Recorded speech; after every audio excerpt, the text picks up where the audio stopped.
Nós vamos conversar ao vivo com a analista de mercados, Lohane Ferreira, que participa conosco desta edição de Agricultura BR, aqui no Canal do Boi. Lohane, obrigado pela sua participação conosco aqui. E nós temos algumas variáveis que vão implicando no mercado. E ela passa pela política americana, as eleições nos Estados Unidos, a questão geopolítica, os conflitos que nós estamos vendo e que refletem no petróleo, e ao refletir no petróleo, reflete nas oleaginosas, além da questão climática aqui no Brasil. Como é que você avalia este momento para o mercado da soja? Boa tarde, seja bem-vinda. Boa tarde, Fabiana. Agradeço mais uma vez pelo convite. E sim, o mercado das commodities agrícolas, né, ele é muito influenciável por vários fatores, como você já falou. Temos a questão das eleições norte-americanas, que quando o Trump assumiu a liderança, voltou a especulação em torno da questão política com a China, do risco ali, né? Tudo isso vem movimentando o mercado. As questões geopolíticas também influenciam bastante. Ontem, o petróleo chegou a cair 6% na sessão, na sua menor média intradiária. Chegou a bater o menor valor desde 2022. Isso acabou movimentando o mercado dos derivados. Por quê? Quando o petróleo cai, ele acaba desincentivando a mistura do biodiesel ao diesel. E nos Estados Unidos, no Brasil, a fabricação dos biocombustíveis, em especial do biodiesel, tem como principal matéria-prima o óleo de soja. Então, isso acabou impactando no óleo de soja, que refletiu na soja grão, que recuou ontem em Chicago. Lohane, e tendo essa questão, e você lembrou muito bem, essa queda mais vertiginosa para petróleo, né? Agora há pouco estava olhando aqui nos grupos que vão, de produtores que vão nos acompanhando, né?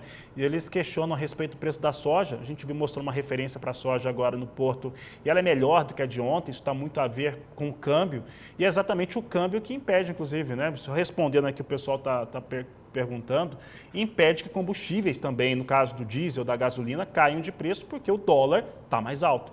Então, essa correção acaba não sendo tão positiva assim. E aí, quando a gente fala de câmbio, e aí introduzindo esse tema, ela está ajudando esse produtor a comercializar a sua safra, pensando nessa safra 24, 25, a gente teve bons números ainda de vendas da 23, 24, mas isso está sendo o suficiente para que o produtor consiga comercializar bem a safra a soja da safra nova? Então, quando a gente tem que. É importante entender quais são os principais formadores de preços aqui no Brasil, né? Nós temos três pontas, que é Chicago, que é o preço negociado lá na CBOT, o prêmio e o dólar. Nesses últimos tempos, essa alta do dólar ele tem ajudado bastante nas negociações, tanto da safra 24-25, também como da safra 23-24 ainda, né, o disponível. Porque a gente teve a CBOT ali operando abaixo dos US$ 10 por bushel, ela chegou a ter uma tentativa de alta, chegou a operar acima disso nas últimas semanas, mas recuou novamente. Então, o suporte para o produtor brasileiro tem sido o dólar, o câmbio, e também tem sido os prêmios de exportação. A gente teve bons momentos de negociações nos últimos meses. E um ponto também importante, quando a gente olha para a safra 23-24, para quem ainda tem soja disponível, né? Recentemente tivemos notícias de nossos clientes que no Mato Grosso essa soja chegou a bater R$ 154. Muito influenciado também pela demanda, porque o mercado foi só conseguir verificar agora que existe uma quebra de safra, está faltando soja disponível no mercado, né? Então o produtor que tem, ele está segurando e está conseguindo bons negócios. Só que influenciado a isso, a gente também tem o dólar, que tem ajudado bastante. O dólar está já operando acima de 5,50 já, né? Só olhar aqui certinho no meio-dia de hoje. Estava 5,71, estava estável, lateralizado, muito por conta das questões influenciáveis no mercado interno. A gente tem uma questão aí sobre as dívidas públicas, então o mercado cambial vai oscilando de olho na cena interna e na externa. E essas altas são propícias para a comercialização. Então, se o produtor que ainda não comercializou, se ele viu uma boa oportunidade de preço melhorando, é hora de se organizar, porque ao que tudo indica até o momento, né, a gente está com a safra se encaminhando bem, então isso lá na frente pode acabar penalizando os preços. Então, se ele tiver a oportunidade, dólar em alta, um Chicago ali estabilizado ou em algumas tentativas de alta, é importante ele se atentar a isso. Lohane, e agora falando desse produtor brasileiro, tá? semeando soja, está tentando avançar neste momento e tem expectativas de uma safra bastante cheia. Pensando em proteção do negócio, pensando em proteção daquilo dos valores que ele pode atingir e que o potencial de safra no Brasil e na América do Sul como um todo é bastante alto, e os americanos lá chegando, agora há pouco trouxe mais de 80%, 89%, se não estou enganado, mas chegando num cenário como esse, né, que já está confirmado de safra cheia lá e o potencial é cheio aqui, como exercer essa proteção nos negócios neste momento, ainda semeando essa soja? Então, o produtor ele tem que enxergar o seu negócio, a sua fazenda como uma empresa, né? Quando a gente olha para os Estados Unidos, eles estão com 89% já da safra colhida, isso já não influencia tanto nos preços em Chicago, por quê? Isso já foi precificado lá. Então, o mercado vai ficando mais nas questões de euforias, de expectativas, olhando agora mais para o Brasil. O produtor, para ele se proteger, existem algumas formas. Ele tem como esses contratos antecipados, mas se existir a preocupação em relação a vou vender, fazer um contrato antecipado aqui da minha soja, só que eu acredito que talvez lá na frente ela possa subir. Ele pode trabalhar com as proteções em bolsa, né? Tanto proteção de alta quanto de queda, com as call e as put. Só que tem que avaliar, porque existe um grande problema que muitas pessoas oferecem essas proteções de forma equivocada. Olha, você tem um preço X, você vai ganhar tanto, e não é dessa forma. O mercado ele traz momentos para entrar nessas proteções. Então, tem que avaliar muito bem.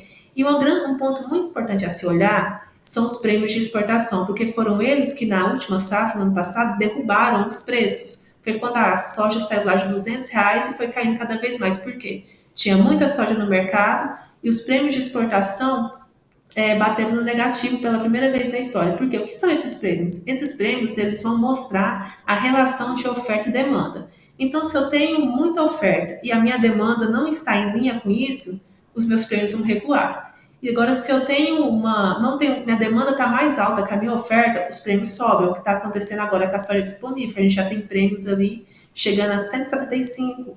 Então, é um ponto muito importante olhar para isso, olhar para as proteções em bolsa, mas ter atenção principalmente aos prêmios de exportações, porque quando começa a entrar na safra, se essa relação de oferta e demanda não estiver estável, os prêmios vão penalizar bastante os preços.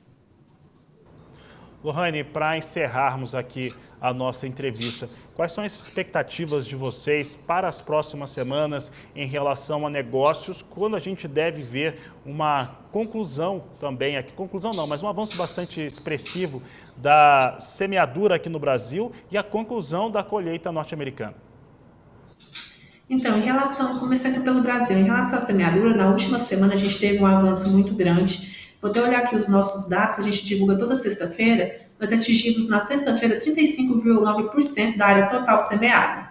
Em 2023, esse número é de 39,10%. Apesar do atraso, esse número está bem próximo do outro, mas por quê? A gente teve um avanço muito significativo no Mato Grosso, São Paulo, também no Paraná. O Paraná já está com cerca de 70% da sua área já semeada. Então, para as próximas semanas, a gente vê uma aceleração desse plantio, porque as chuvas estão se mostrando até o momento, elas estão chegando às regiões com bons volumes, só que tem que ter atenção para um local. A região do Mato Piba, essas chuvas não estão chegando com tanta intensidade. No acumulado dos últimos 15 dias, os volumes não ultrapassaram 50 milímetros. Então, para os produtores que estão nessa região, é um momento maior de atenção. Em relação à safra americana, né, já nas próximas semanas já devem concluir essa safra. É uma safra que já foi precificada pelo mercado, o mercado já entendeu que ela é uma safra regular. Então, assim, de forma geral, o mercado ele está com ausência de novidades impulsionadoras de altas, porque a gente já tem uma safra em conclusão nos Estados Unidos. No Brasil, a gente também tem uma semeadura que já está se encaminhando bem, apesar dos últimos atrasos. Então, é um mercado que ainda não encontrou fatores que possam impulsionar novas altas que sejam sustentadas no longo prazo. Porque o que a gente vê? A gente vê alguns picos de altas por conta de euforias com a China, Estados Unidos. Então, esses picos devem ser aproveitados para quem ainda não fechou nada, para começar já a se posicionar frente à próxima safra.